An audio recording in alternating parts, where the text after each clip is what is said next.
A lot of people walk into their first hearing test expecting it to be fast. But what often surprises them is how much information a proper assessment actually involves. That's because it's not about just measuring hearing, it is about understanding it. And in this video, I'll walk you through what to expect during a proper hearing assessment, so you know what's going to happen and feel more at ease when you're going in. Welcome to Earman Dan. If you're new here, my name is Daniel and a very warm welcome. I'm a hearing care professional and the owner of Ear Studio in Castle Hill in Sydney. But more importantly, I spend my days helping people, not just to hear better, but actually to understand better and leave behind the challenges of hearing loss. And in this channel, I break down how hearing really works, how the hearing care landscape looks in Australia, and what you can do to get the best possible outcome. Now, I invite you to follow along in this journey. For many people, a hearing test can feel intimidating, not because it's uncomfortable, but because they don't know quite what to expect.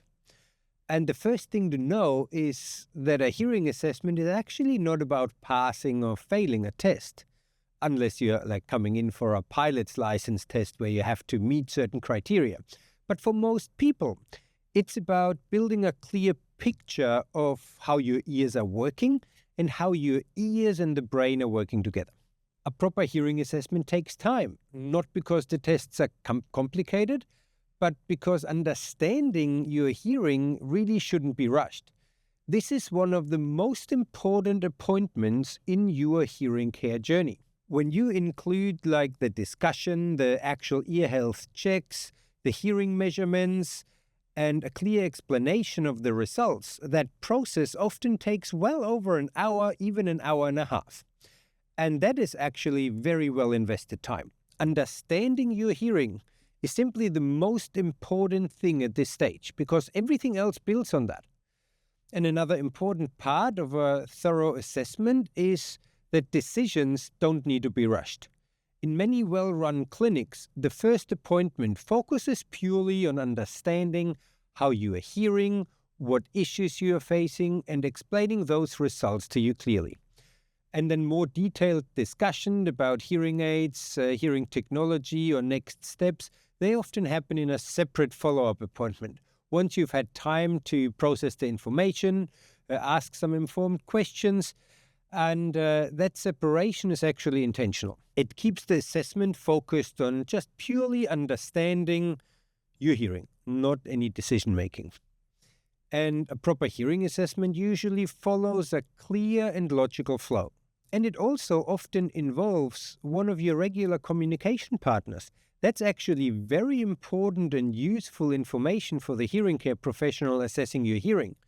A spouse, a relative, or a friend, just a person that you regularly talk to, they can add a lot of context and give some valuable insight. The assessment when you come in typically starts with just a conversation, not just about the ears, but also about your day-to-day, your listening experiences, your situations. They obviously look different if you're working or if you're retired. What situations you find difficult, for example, and what matters most to you, what goals you would like to achieve. Often that includes questionnaires that look at the social and the emotional impact that the hearing difficulties may be causing. The next step is then an ear health check to rule out things like wax blockages, infections, or things like that could affect actually both your hearing and the accuracy of the test results that the audiologist is going to do. Your hearing is then measured using a range of simple listening tests.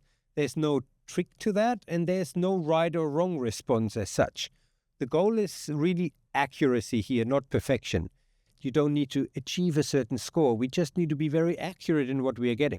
Speech testing is also a very important part of that assessment, and ideally that's done in both quiet and in situations with background noise where we simulate certain situations. And that really helps the clinician understand how your hearing affects real-world communication. One of the most important parts of the assessment actually happens after the testing.